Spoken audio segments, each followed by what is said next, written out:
This is Cryptosporidium. It's one of the parasites that had 3 million people in Sydney boiling their water.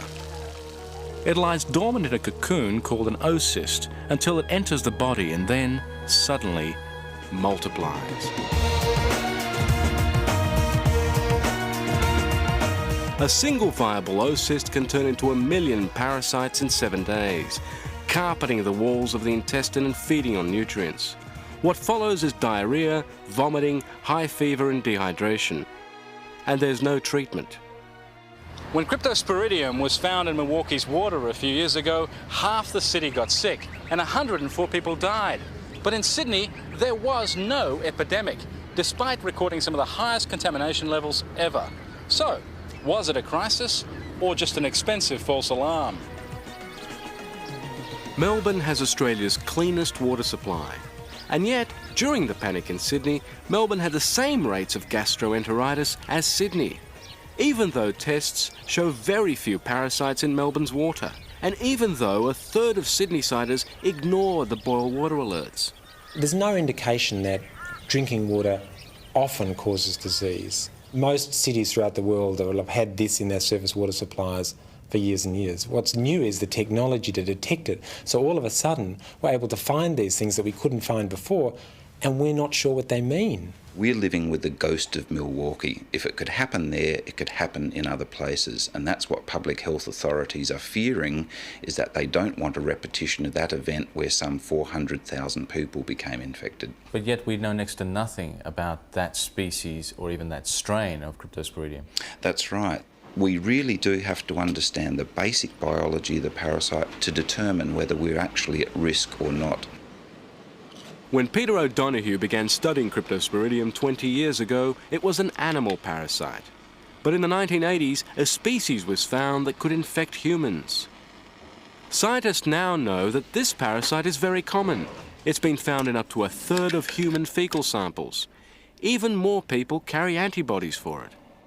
The antibody levels in different communities have ranged from about 20% all the way up to 90%. And that means it's sort of a ubiquitous organism in the environment that most of us have been exposed to. Most epidemiological evidence tends to suggest that human-to-human transmission is the favoured route of transmission, animal-to-human to a lesser extent, and waterborne transmission appears to be a rarer occurrence. The parasites that had Sydney in a panic are actually all around us, in everything we touch, the soil, animals, other people. Babies don't know about hygiene and their immune systems are immature, so they pick up the bugs easily.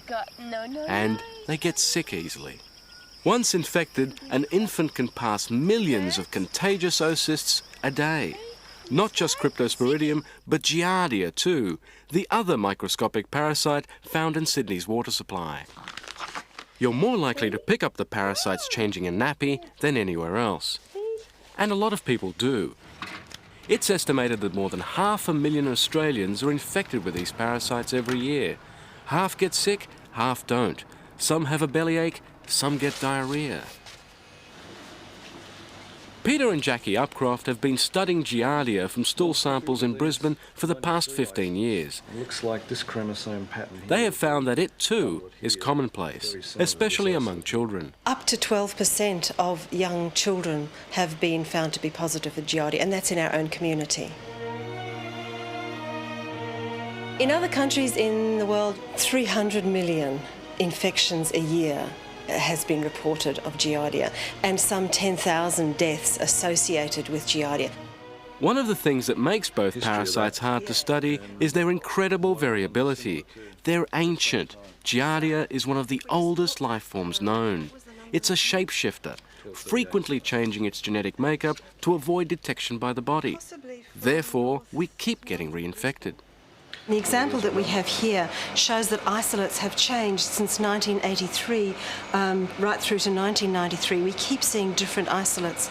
Chromosomes, for instance, of this size, you can see aren't present in this isolate. The variation is enormous. We have seen isolates in humans that would appear to be different species.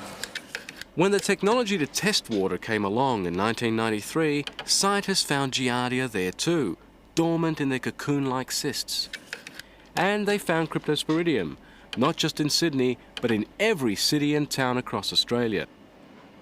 The truth is, the parasites are in everybody's water supply. Even the cleanest natural water is teeming with bacteria, all sorts of parasites. Most cities use chlorine to kill these organisms, and it mostly works. But both Giardia and Cryptosporidium, encased in their protective shells, can survive this, so they have to be filtered out. These sand filters are pretty good. They remove more than 99% of all of the parasites in the water. But when the parasites are so tiny and you're processing 3 billion litres a day, that little that gets through can be a lot, especially if the water upstream is heavily contaminated. After 60 hours of filtering, this is what's left behind. Until 2 years ago, filtering wasn't even used in Sydney. It's still the case in many towns and cities across Australia. What gets through the filtering can be extraordinarily hard to detect. When you get a sample, you end up with a pellet much like that. That's from 100 litres. That's all the particles in 100 litres of water. At Macquarie University in Sydney, Mark Gauci and his team have developed an automated technique that rapidly identifies bugs in the water. Once the machine has sorted what looks like parasites, these have to be identified by sight.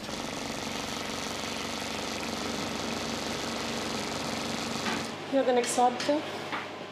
But even if you find parasites in the water, it may not mean very much. 40% of people become ill with 100 oocysts of Cryptosporidium. Others can drink more than 1,000. In the case of Giardia, some people become ill with just 10 cysts. Others can swallow 1 million with no effect. Even if the parasites get through filtration, as they did in Sydney, it doesn't mean we will get sick. We go back to, are they live or dead? If they're alive, are they infective to man or to animals? And even if they're infective to man, are they a virulent strain that's going to undergo explosive growth and probably cause disease?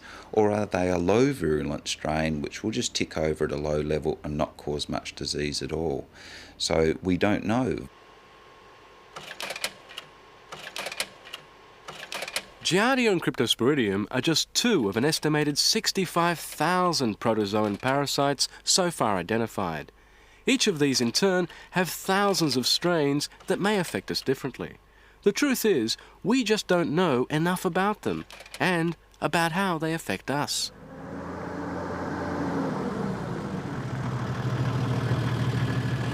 The answer may come from Melbourne, one of only 6 cities in the world with highly protected catchment areas. Melbourne set aside areas like this more than 100 years ago, wilderness catchment areas with billions of litres of pristine water to feed the city. No development is allowed anywhere near it. As a result, the water doesn't even have to be filtered. So, why does it have the same rates of gastroenteritis as Sydney? Just make a fist, Kathleen. To find out, Melbourne scientists are conducting a study of 600 homes, tracking the incidence of stomach upsets, vomiting, anything that might be a parasitic infection. Half the homes will have a real filter that keeps everything out. The other half will have a dummy filter. By comparing illness rates between the two, researchers will know whether water plays a part at all. Surprisingly, it's the first time in the world a study like this has been done. And instead of getting obsessed about what you find in the water, we're actually measuring what's happening to the people.